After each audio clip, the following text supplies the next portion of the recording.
설교는 1746년에 웨슬리의 설교집에 수록되기 위한 목적으로 쓰여진 글로 보입니다. 왜냐하면 학자들이 찾아봤는데 이 설교문을 가지고 설교한 흔적을 어떤 그의 일기장에서 찾아볼 수가 없었던 것 같아요.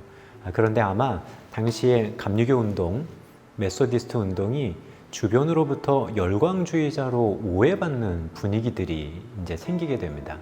그리고 이러한 분위기들 속에서 감리교 운동을 변호하기 위해서 아마 작성된 글로 보여요.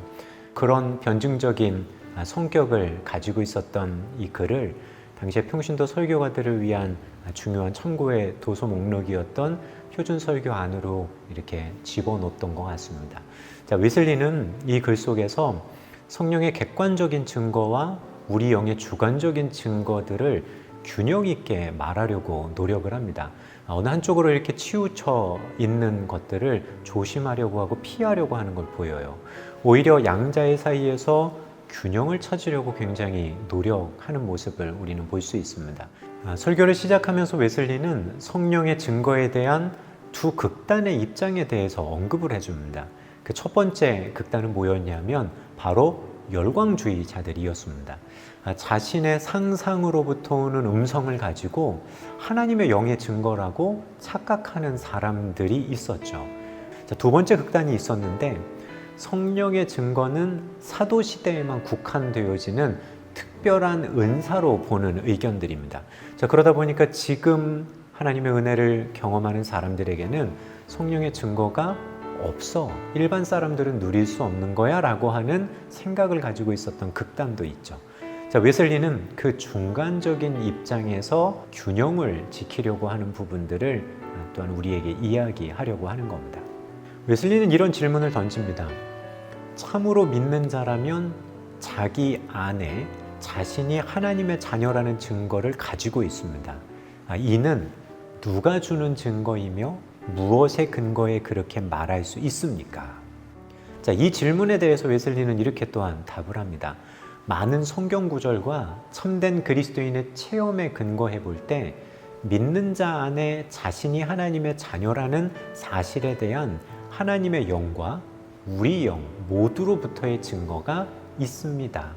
자, 웨슬리는 이렇게 얘기하죠. 어느 한쪽의 증거가 아니라 하나님의 영, 성령의 증거와 또한 우리의 영, 때로는 이성이라고 얘기할 수도 있고 양심이라고도 얘기할 수 있는 부분의 증거들이 모두 있다라고 하는 이 부분을 이야기합니다.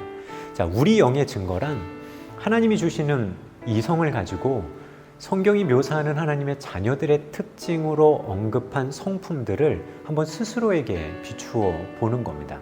그리고 자신을 그렇게 비추어 봄을 통해 알게 되는 거죠.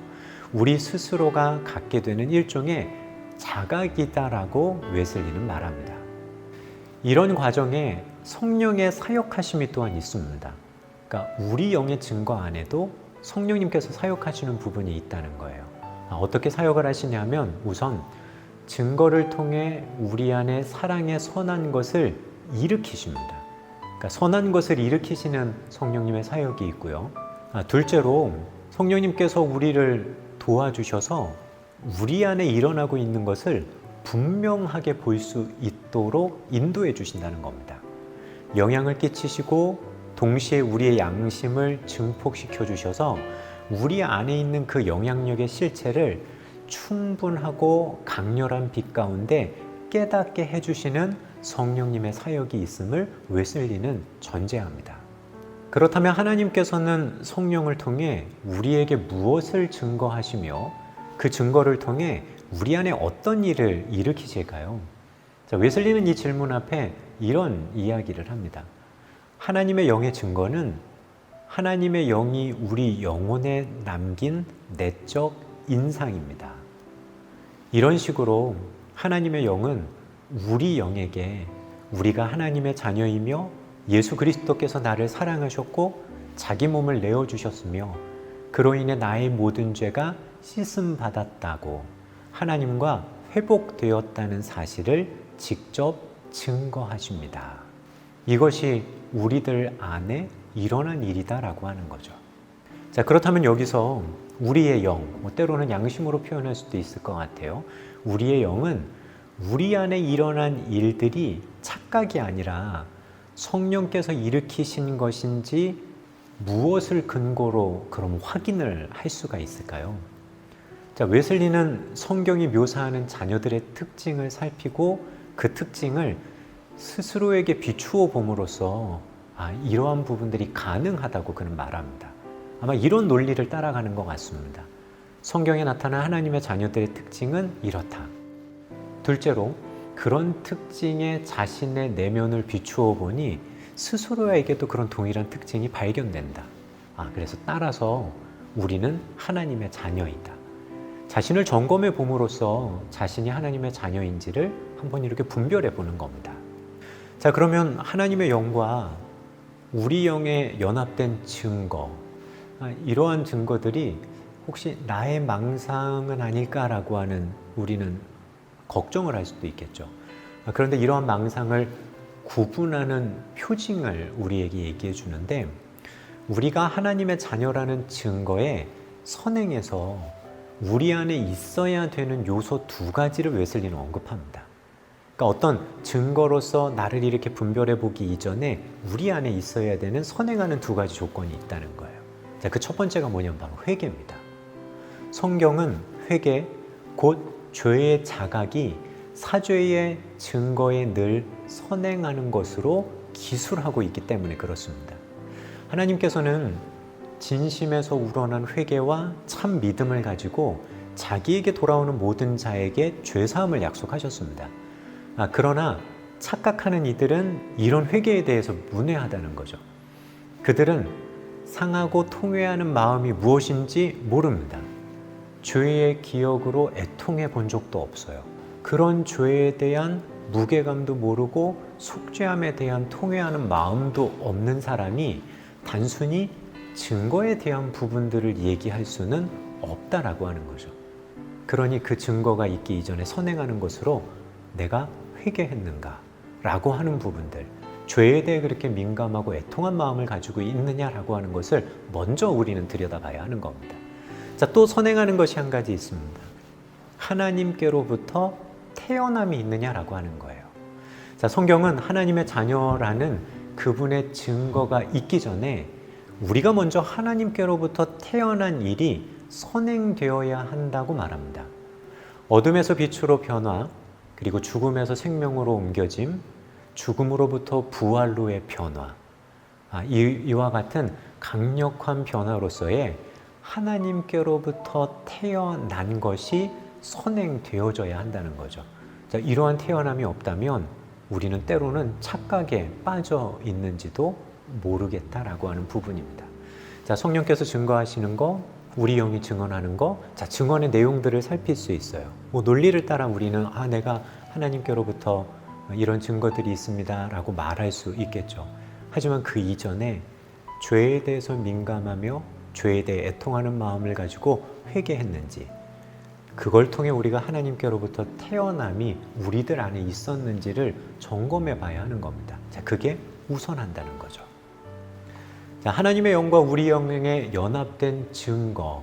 자, 이제는 이것이 나의 착각이나 망상이 아닐 수 있는 기준, 반드시 수반하는 것이 두 가지가 있다라고 우선 웨슬리는 얘기합니다. 자, 그 중에 첫 번째가 뭐냐면 겸허한 기쁨입니다. 성경은 하나님의 영의 증거가 수반하는 현재적 표징으로서 주님 안에서의 기쁨을 손꼽고 있기 때문에 그렇습니다. 우리 안에 하나님께서 주시는 그런 기쁨이 있는가? 근데 이 기쁨은 겸허한 기쁨인 거예요. 자기를 바닥까지 낮추는 기쁨으로써 용서받은 죄인으로 하여금 아주 겸손하게 부르짖게 하는 그러한 겸허한 기쁨이 우리들 가운데 있는가? 자, 이것이 있다면 우리가 착각은 아니다라고 하는 거죠. 그 다음으로는 계명의 복종함이 있는지를 얘기합니다. 성경은 하나님에 대한 사랑의 현재적 표징으로 그 계명을 지키는 것에 대해 얘기합니다. 나의 계명을 지키는 자라야 나를 사랑하는 자니, 우리 주님도 친히 이렇게 말씀하셨습니다. 선행을 행하는데 전보다 덜 열심합니다. 악을 피하는데 덜 조심하고 자기 마음과 입술을 경계하는데 덜 긴장한다면 그러면 우리가 온전한가라고 하는 부분들을 점검해 보라는 거죠. 왜냐하면 자기 영의 참다운 증거를 가지고 있다면 이런 모습들이 나타날 수는 없다라고 하는 겁니다.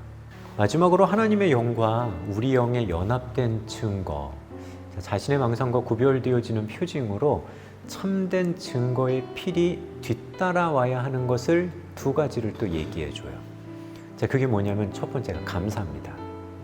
증거를 받은 후에 이렇게 말할 수 있을 겁니다 라고 웨슬리가 얘기해요. 말할 수 없는 선물로 인해 하나님께 감사드립니다.